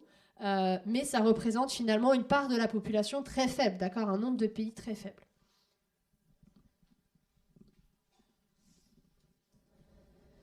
Donc sur ces caractéristiques de tendance centrale, maintenant qu'on les connaît, les 3, mode, moyenne, médiane, on peut un petit peu les confronter, d'accord ? Et se demander c'est quoi le mieux. C'était le but de l'exercice 1 dans le DE, d'accord ? Où on vous disait pour les prix de l'immobilier, qu'est-ce que vous choisiriez ? Pour les pointures de chaussures, si vous vendez des chaussures, qu'est-ce que vous choisiriez, etc. Si vous êtes dans une situation où la moyenne, le mode et la médiane sont égales, vous êtes dans cette situation-là de distribution qu'on va appeler distribution normale ou distribution gaussienne. Vous avez peut-être entendu aussi ce mot-là, d'accord ? Où j'ai peu de très faibles valeurs, peu de très fortes valeurs, et tout est concentré autour de la moyenne, et le mode, donc la valeur la plus fréquente, c'est aussi ici en plein milieu, et ma médiane, c'est-à-dire ce qui partage mon échantillon en 2 sous-ensembles égaux, est aussi pile poil au milieu. D'accord ? Ça, c'est une distribution parfaitement, ce qu'on appelle normale. Pas dans le sens normal, je suis normal, je suis pas normal, hein, d'accord ? Dans le sens mathématique du terme. Vous pouvez avoir, à l'inverse, des distributions plutôt de ce type-là. Imaginez que ce sont des notes, d'accord ? Ça, c'est combien de fois vous avez eu un 0 sur 20, 1 sur 20, 2 sur 20, 3 sur 20, etc. Si vous avez une moyenne, un mode et une médiane de 10, voilà à quoi ça ressemble vos notes. D'accord ? On peut avoir des distributions plutôt comme ça, d'accord ? Ce qui était le cas d'ailleurs dans vos notes de l'IE1. Je ne sais pas si vous avez vu tout à l'heure, parce qu'il faudrait que je vous remonte le graphique, mais voilà. On avait globalement très peu de notes autour de 0, 1, 2, tout ça. Très peu de notes autour de 16, 17, 18, 19, 20, d'accord ? Et beaucoup de notes autour de 7, 8, quoi. D'accord ? On avait du coup un mode... pareil, relativement à gauche de ma distribution, ok ? Ma distribution est plutôt étalée vers la droite, on dit. Une médiane qui est ici, c'est-à-dire que mon échantillon est coupé en 2 à ce niveau-là. J'ai 50% de mes notes là, 50% des notes ici. Et une moyenne qui est ici, qui est tirée vers le haut par les quelques personnes qui ont eu des bonnes notes. D'accord ? Ici, j'ai l'inverse. j'ai beaucoup de bonnes notes et très peu de très mauvaises notes. J'ai un mode qui est à droite, une médiane qui est ici à peu près au milieu, et une moyenne qui est tirée vers le bas par les quelques notes extrêmes qui tirent la moyenne vers le bas. Ok ? Voilà pour la partie A de cette deuxième partie, donc sur la tendance centrale. Mais voilà, encore une fois, pour vos notes, vous pouvez essayer de tracer vos notes et savoir à peu près à quoi ressemble votre distribution. D'accord ? Ce sera beaucoup plus parlant que d'avoir juste votre moyenne. Après, il faut aussi nous comprendre. En L1, vous êtes à peu près 1000. On ne peut pas regarder attentivement 1000 graphiques comme ça et se demander... voilà, ce serait... la moyenne est un peu un truc arbitraire, mais au moins c'est la même chose pour tout le monde, et voilà. On passe à la partie B de cette deuxième partie, qui sont les caractéristiques de dispersion. Donc là, on ne s'intéresse plus à... Alors, on va s'en servir, mais on ne s'intéresse plus à la centralité, on va dire, de ma variable, à où est-ce qu'elle est en moyenne, en médiane, le mode, voilà, ce qui représente au mieux la variable. Mais je veux voir comment ma distribution est proche ou éloignée de la moyenne. Est-ce qu'elle est dispersée autour de la moyenne ou est-ce qu'elle est proche ? Par exemple, pour vos notes, est-ce que vous avez une moyenne de 10 avec une dispersion très petite, c'est-à-dire vous avez que des 8, 9, 10, 11, 12 ? D'accord ? Ou est-ce qu'au contraire, vous avez une distribution qui est beaucoup plus dispersée avec des notes allant de 0 à 20, quoi. D'accord ?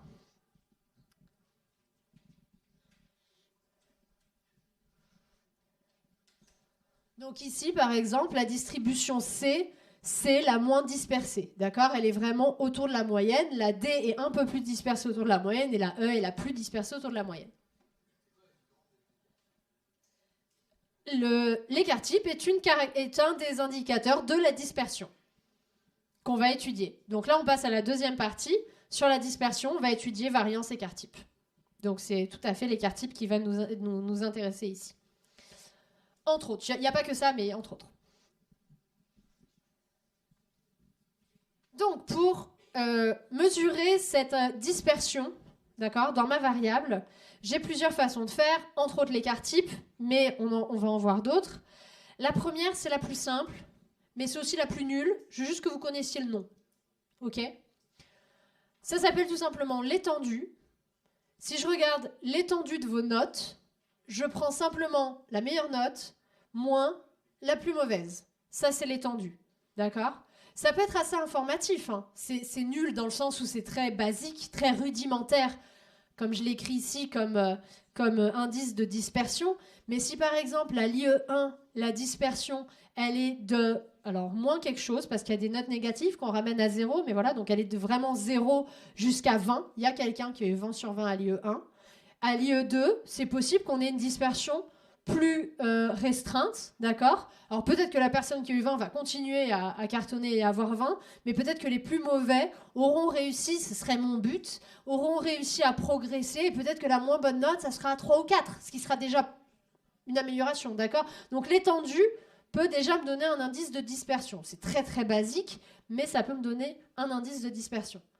Il y avait une question ?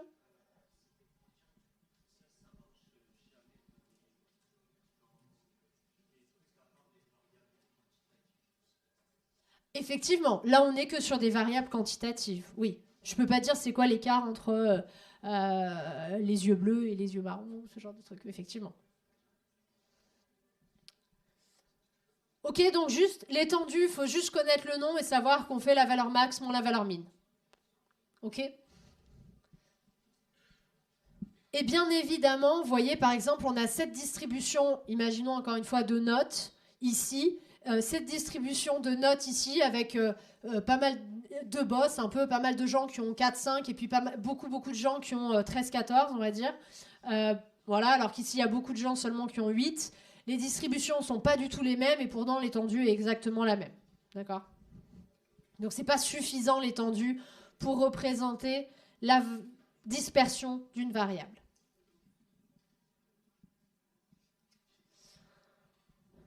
Une autre mesure qu'on peut utiliser, c'est les quantiles. Là, on aborde un gros morceau. Les quantiles, c'est quoi? Ça va ressembler énormément à la médiane. Comme vous vous rappelez, avec la médiane, on cherchait la valeur qui permettait de séparer ma population en deux sous-ensembles de 50%. D'accord? Ça, c'est la médiane. Si je fais non plus la médiane, mais les quartiles, je ne cherche pas juste à diviser ma population en deux sous-ensembles égaux. Avec les quartiles, je cherche à diviser ma population en 4 sous-ensembles égaux, de 25%, 25%, 25%, 25%. Si je veux faire les déciles, je ne les divise plus en 4 sous-ensembles égaux, mais en 10 sous-ensembles égaux. 10%, 10%, 10%, etc. etc. D'accord? Et enfin, les centiles. Si je calcule des centiles, je prends ma population et je la divise en sous-ensembles égaux de 1%. D'accord? Voilà, bon, vous avez toutes les notations, mais globalement, c'est ce que je viens de raconter. On est d'accord avec ça? On va faire des exemples, hein. Ne vous inquiétez pas. Donc là aussi, il y avait pas mal d'exos sur les DE, sur les quartiles et sur les déciles, surtout. Je reprends l'exemple des classes d'âge, avec les enfants de 2 ans à 6 ans, 6 ans à 10 ans, 10 ans à 14 ans, etc. Tout à l'heure, on avait fait la médiane, pardon. Donc on avait ici toujours le graphique des fréquences cumulées, d'accord? Et on a dit, pour trouver les fréquences cumulées, qu'est-ce qu'on fait? On regarde le 50%, où est-ce que situe? Il est entre 10 et 14, et on peut le calculer plus précisément, et on avait trouvé 11,45 ans. Il y a des questions, non? Je vous sens tout dubitatif. Qu'est-ce qui se passe? Non? Pas de questions? C'est bon? Non, parce que vous aviez l'air de vous poser des questions sur le... C'est pas un... Vous inquiétez pas, tout va bien. Hein, c'est juste... C'est bon? Ok. Donc, on avait trouvé la médiane. Ce qu'on va vouloir faire avec les quartiles, c'est du coup, encore une fois, diviser notre population non pas en 2 sous-ensembles, mais en 4 sous-ensembles. Donc, je veux trouver mon premier quartile, que je vais appeler grand Q1. Mon deuxième quartile, grand Q2. Grand Q2, c'est égal à quoi, en fait? Imagine, donc, j'ai ma population, ici, d'enfants, d'accord? Ils ont entre 2 ans et 22 ans, ici. Ce qu'on a fait avec la médiane, c'est qu'on a regardé... Donc, alors, ouais, je ne veux pas vraiment faire ça, mais bon, c'est pas grave. On a dit qu'à 11,45 ans, il y a 50% des élèves qui ont moins de 11,45 ans et 50% qui ont plus de 11,45 ans. Q1, c'est mon premier quartile. Ici, j'ai 25% de ma population. D'accord? Ici, j'ai 25% de ma population. Donc ça, je vais l'appeler, pardon, Q1. Ça, c'est ma médiane. Et ça, c'est Q3. Et ça, comme je vous l'ai dit, c'est grand Q2. D'accord? Donc, je découpe ma population en quarts.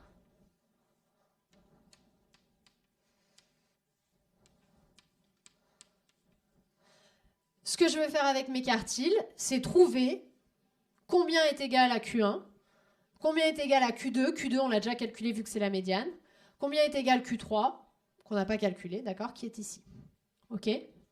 Bien évidemment, si on a des quartiles, on a Q1, Q2, Q3, on n'a pas Q4, Q4 étant là à la toute fin de ma distribution. D'accord?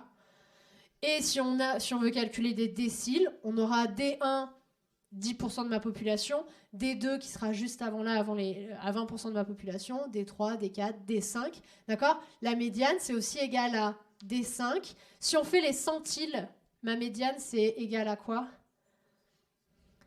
C50, exactement, etc., etc. D'accord? Si on veut découper encore plus finement. Est-ce qu'on est d'accord là-dessus? D'accord? Mon but avec les quantiles, ça va être de faire comme avec la médiane. Je prends ma population et je la découpe en parts égales. D'accord? Je la découpe en 2 parts égales avec la médiane. Je la découpe en 4 parts égales avec les quartiles.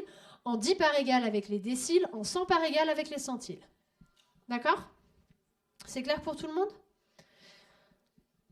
Donc ici, graphiquement, si je prends les fréquences cumulées donc des enfants âgés de 2 à 6 ans, 10 ans, 14 ans, etc., que je regarde le 25%, où est-ce qu'il se situe, 25% de mes enfants ont un âge Q1 ou moins, d'accord? Ce qui veut dire que 75% des enfants ont un âge Q1 ou plus, ok? Et je veux du coup trouver ce Q1. Pareil pour Q3, d'accord? Ici, graphiquement, on voit que Q1, il fait partie de 6-10, et on voit que Q3, il fait partie de 14-18. On voit que là, il est à peu près au milieu et que là, il est un petit peu à gauche de la classe. D'accord? On va bien évidemment pouvoir les calculer de manière beaucoup plus précise, le fameux Q1 et Q3. Pas besoin de le faire pour Q2, on a déjà calculé la médiane. Comment je fais pour calculer Q1 et Q3, du coup? Vous vous rappelez, il y a deux méthodes. Soit la formule qu'il faut apprendre par cœur, ou l'interpolation linéaire, d'accord? Là, la formule qu'il faut apprendre par cœur, vous l'avez ici, d'accord? Je vous l'ai remise. Donc, pour la médiane, je vous rappelle, la formule, c'était ça. E de I-1 plus AI sur FI fois 0,5 moins grand F de I-1. OK? On avait calculé la médiane. Maintenant, voilà la formule, on va dire de manière un peu plus générale pour les quantiles. Donc, que vous pouvez adapter pour les quartiles, les déciles, les centiles. OK? Je veux que vous m'expliquiez, il est fait le calcul, mais je veux que vous m'expliquiez pourquoi j'ai choisi tel ou tel chiffre pour Q1. Est-ce que quelqu'un peut m'expliquer le calcul que j'ai fait pour trouver grand Q1? C'est-à-dire le premier quartile, c'est-à-dire quel âge fait qu'il y a 25% de mes enfants qui ont moins cet âge-là et donc 75% qui ont plus que cet âge-là. Est-ce que quelqu'un peut m'expliquer le calcul que j'ai fait là? Pourquoi j'ai choisi 6, pourquoi 4, pourquoi 0, 23, 29, etc. etc. Tu as expliqué? J'essaye de changer un peu. Allez, c'est parti. Alors pourquoi les 6-10 ans? Pourquoi on prend les 6-10 ans?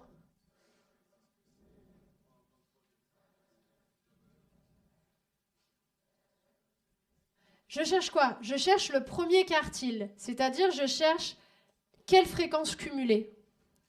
Tout à l'heure, pour la médiane, on cherchait là où était l'enfant médian, c'est-à-dire le 50%.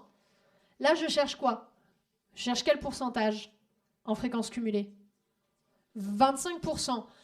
Donc, dans ma colonne fréquence cumulée, il est où mon 25%? Mon élève qui représente les premiers 25%.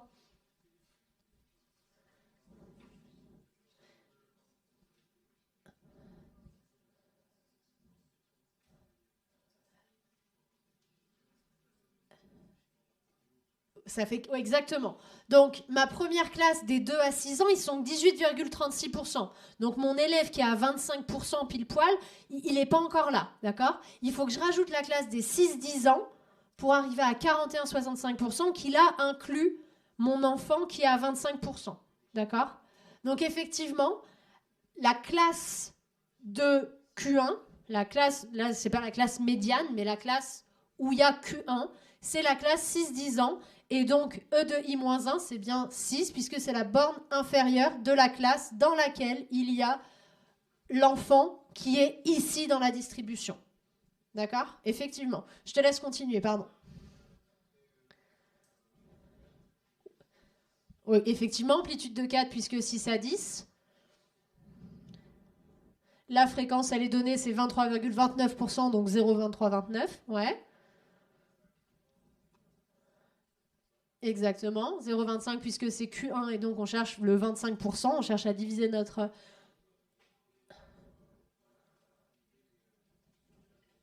La fréquence cumulée de la classe précédente, celle où il y a Q1, qui est effectivement égale à 18,36. Mon grand F I-1, c'est 18,36. Exactement. C'est clair pour tout le monde? Non? C'est quoi qui n'est pas clair? Déjà? Oui, toi? T'as dit non, non? Ok. Q2, on l'a calculé tout à l'heure, donc j'y reviens pas dessus, c'est exactement la médiane. Et Q3, où là, par contre, je cherche donc l'enfant qui est ici, d'accord, où 75% des enfants ont moins que cet âge-là et 25% des enfants ont plus que cet âge-là. Cet enfant-là, 75%, il se situe dans la 4e classe, celle des 14-18 ans, et donc je remplace en conséquence dans ma formule. D'accord? Donc là, la formule, vous la prenez une fois, mais elle vous permet de calculer la médiane, les déciles, les quartiles, etc., etc. Ok? Ça jacasse beaucoup. J'espère que tout le monde a compris. Hein. C'est tout bon? Ouais.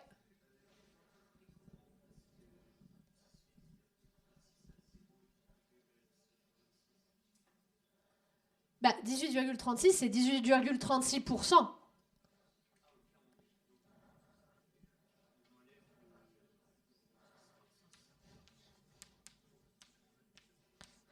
Les autres, ça veut dire quoi ça?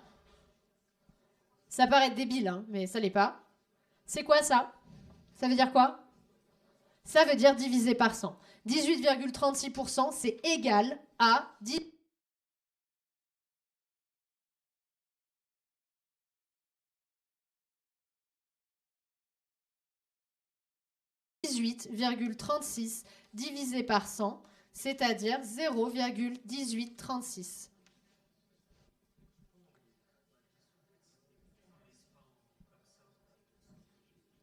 Alors, tu peux écrire moins 18,36%, mais sur ta calculette, tu vas galère à écrire 18,36%. Alors que 0,1836, ce sera beaucoup plus simple à écrire sur votre calculatrice. D'accord? D'autres questions, c'est bon?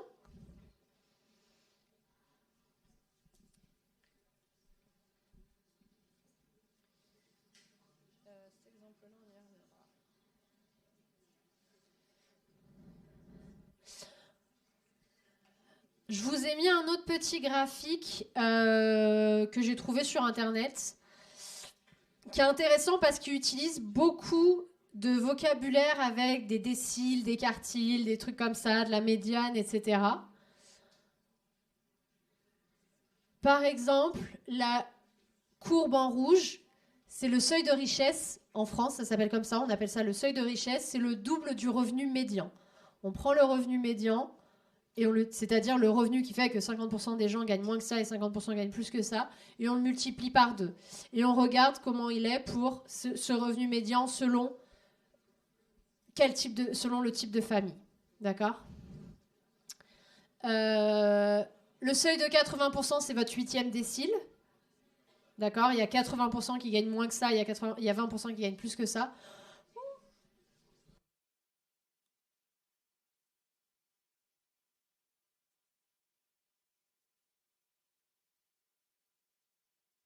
Ok. Le revenu médian ici, bien évidemment, donc c'est la médiane, d'accord? 50% gagnent plus que ça, 50% gagnent moins que ça, et donc ça dépend.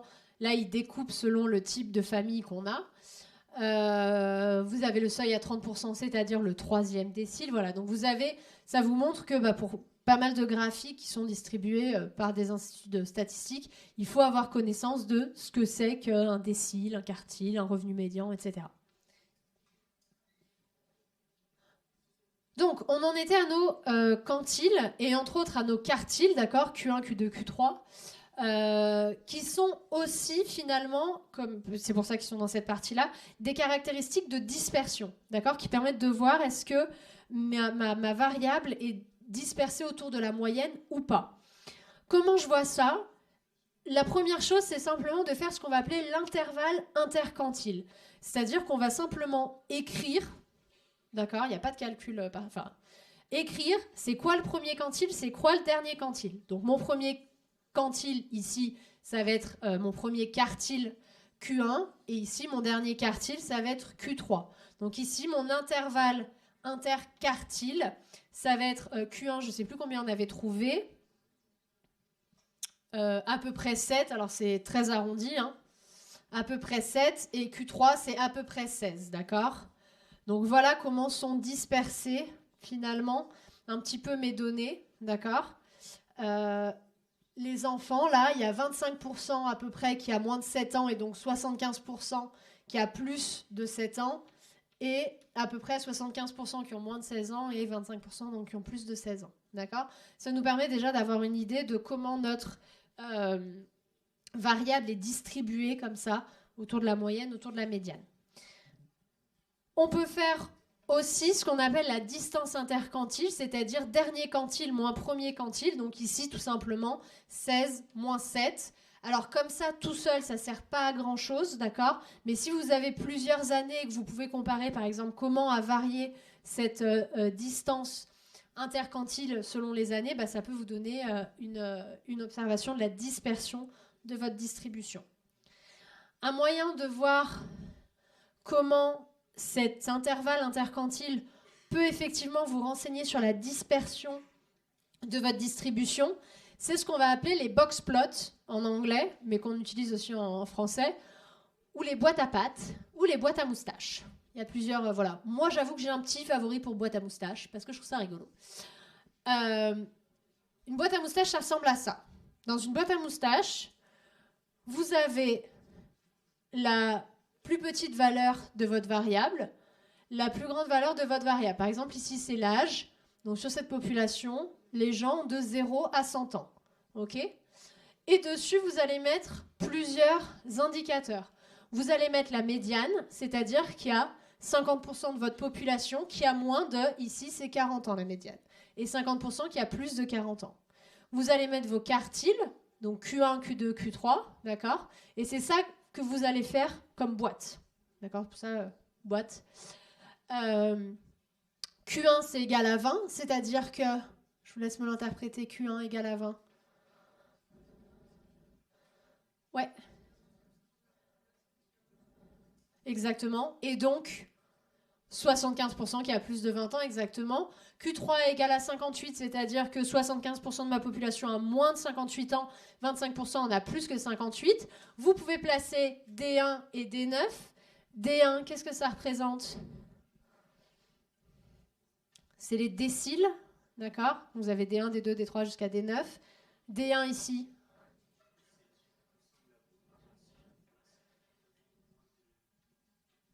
Exactement, 10% de la population a moins de 8 ans, ou strictement moins de 8 ans, si je vais être plus précis, tout à fait. Et D9, ouais, vas-y.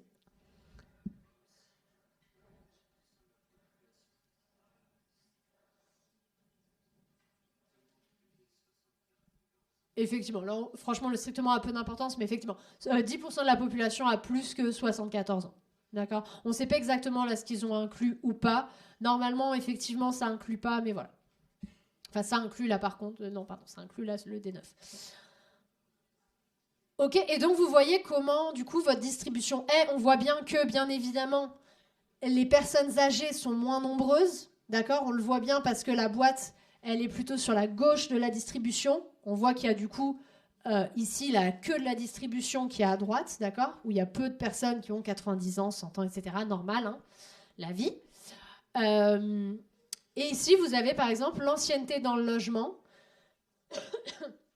qui ressemble pas du tout à l'autre distribution, où on voit par exemple que D1 est très très proche du tout début de l'intervalle, d'accord, de ma variable, puisqu'il y a quand même 10% de ma population qui passe très très très peu de temps dans son appartement, d'accord, où ça fait très très peu de temps qu'ils sont dans leur appartement, et il y a 10% de ma population qui sont ici, qui ont passé plus de 37 ans dans leur appartement.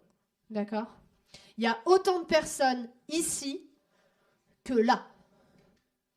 D'accord ? Donc ça vous permet d'avoir une représentation de votre variable qui est assez intéressante. D'accord ? On ne l'utilise pas beaucoup, la boîte à moustache, alors que c'est hyper informatif, je trouve, sur plein de choses.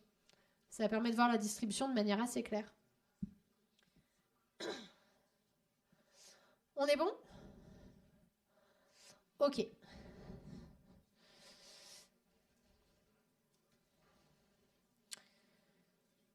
Alors, les limites de l'intervalle interquantile, c'est-à-dire ça, de dire, bah voilà, il y a final... Ah oui, tiens, du coup, combien de pourcentage de ma population, là, chez mes enfants, là, ont entre 7 et 16 ans ?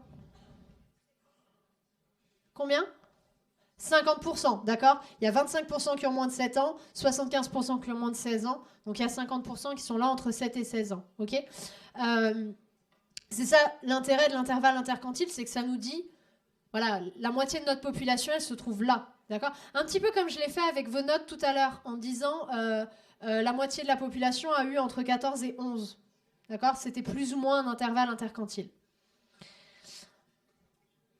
Le problème de ça, c'est que c'est une mesure qu'on appelle de dispersion absolue, c'est-à-dire où on va parler de dispersion avec la variable. On va regarder, c'est un intervalle entre 7 ans et 16 ans. D'accord ? On va utiliser la variable, l'unité de la variable.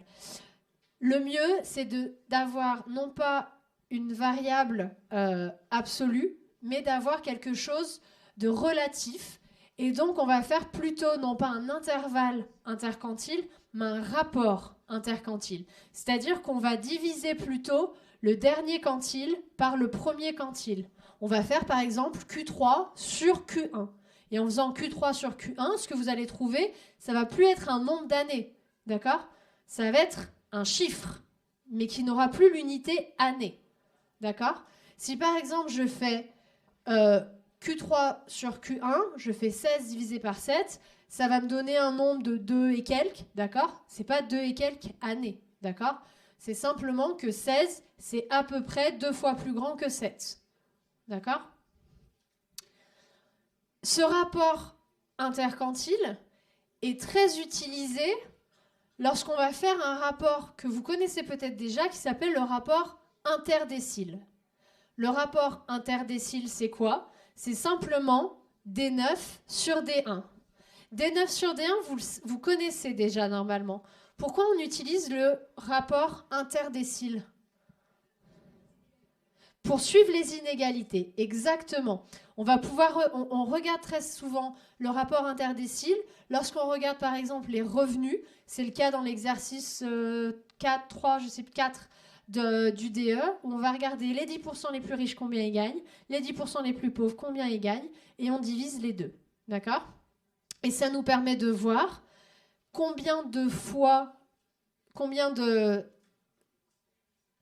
le multiple.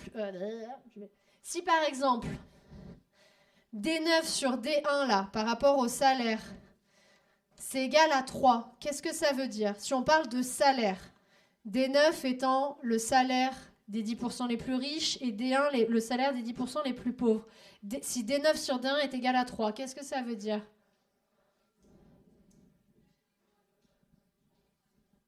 Exactement, le salaire des 10% les plus riches est 3 fois plus grand que le salaire des 10% les plus pauvres. Exactement, d'accord ? Vous avez tout un exercice là-dessus sur le DE.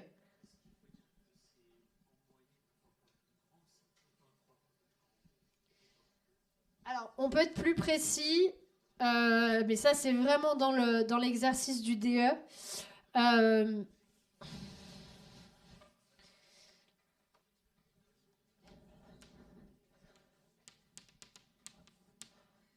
Des 9, pardon, j'ai écrit des 10, n'importe quoi. Je vais arrondir. Hein.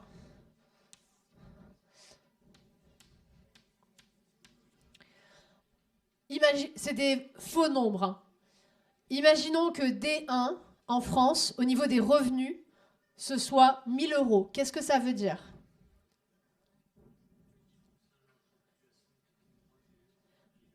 Que 10% de la population gagne moins de 1000 euros par mois. Que D9, ce soit égal à 10 000. Qu'est-ce que ça veut dire ? Que 90% de la population gagne moins de 10 000 euros par mois. C'est-à-dire que 10% de la population gagne plus que 10 000 euros par mois. D'accord ? Si je fais D9 sur D1, je vais faire 10 000 sur 1000, je vais trouver 10. Qu'est-ce que ça veut dire ? Ça veut dire que, comme on l'a dit, le salaire des 10% les plus riches est 10 fois plus élevé que le salaire des 10% les plus pauvres. On peut aller un tout petit peu plus loin, je vous donne un petit peu les réponses du DE, mais c'est pas très grave. Plus précisément, qu'est-ce que ça veut dire ? Parce que comme tu dis, c'est un peu en moyenne, mais c'est même pas en moyenne. D1, il y a 10% de ma population qui gagne entre 0 et 1000 euros, d'accord? Mais du coup, il y en a qui gagnent 10 euros par mois, il y en a qui gagnent 0 euros par mois. Il y a des SDF dans ma population, d'accord, il y a plein de choses. Il y en a qui gagnent que 500 euros par mois parce qu'ils ont que les aides. Il y en a qui gagnent je ne sais pas combien parce qu'ils ont un truc spécial handicapé ou je ne sais quoi, d'accord? Mais du coup, j'ai des variables très différentes, d'accord? J'ai des valeurs très différentes dans ce décile-là. De la même manière, ici, 10 000 euros, c'est le début de D9. Mais on ne sait pas à combien ça se finit, d'accord? La personne la plus riche en France, c'est quoi son revenu? On ne sait pas. On sait juste que D9, c'est au minimum. Ils gagnent au minimum, les 10% les plus riches, 10 000 euros. Donc 1 000 euros, c'est le salaire maximum des 10% les plus pauvres. Et 10 000 euros, c'est le salaire minimum des 10% les plus riches.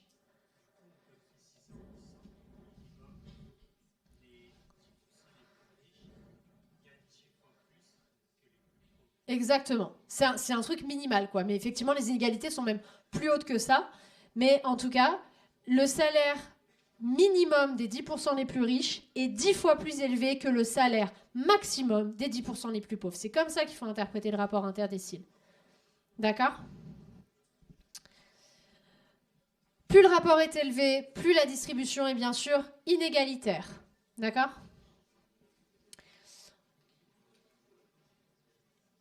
On finit sur ce tableau. Je vous laisse le regarder. On répond juste à quelques petites questions pour être sûr que vous avez bien compris. Donc ici, vous avez 2008, 2009, 2010. Vous avez D1, Q1, D5, Q3, donc la médiane Q3, D9. Et vous avez le rapport interdécile ici. J'ai 3 petites questions pour vous, on y répond rapidement. Est-ce que la distribution est plus inégalitaire pour les hommes ou pour les femmes ? Donc ça, c'est les salaires, d'accord ? Est-ce que la distribution est plus inégalitaire pour les hommes ou pour les femmes ? Je vous laisse me répondre. Pour les hommes. Pourquoi ? Parce que le rapport interdécile est effectivement à chaque fois plus élevé chez les hommes que chez les femmes. Deuxième question, comment ont évolué les inégalités de salaire ? Elles ont diminué, augmenté ? Elles ont augmenté, pourquoi ? Exactement, le rapport interdécile augmente, donc les inégalités de salaire ont augmenté. Les données ne sont pas très récentes, mais ça ne va pas dans le bon sens encore. Combien gagnent en 2010 les 50% de salariés qui se trouvent au milieu de la distribution ? Combien ils gagnent ceux qui sont au milieu de la distribution en 2010 ? Qu'est-ce qu'il faut que je regarde ? Non, c'est pas eux qui sont au milieu. C'est pas. Je veux regarder les 50% de ma population qui sont au milieu. D5, c'est juste le type qui partage ma distribution en 2 sous-ensembles de 50%. Là, je veux trouver les 50% de ma population qui sont au milieu. Ouais. On regarde ? Ben non, mais pas tout cela. On en regarde 2 précisément. Q1 et Q3, d'accord ? Q1, il y a 25% qui gagnent moins que 16 037. Et Q3, il y a 25% qui gagnent plus que 27 345. Donc, j'ai 50% de ma population qui gagne entre ça et ça, entre Q1 et Q3. D'accord ? Je vous ai mis un petit graphique avec les rapports interdéciles là, récents de la population. Et la prochaine fois, on commencera avec l'écart absolu moyen, écart type, variance, etc. À la semaine prochaine.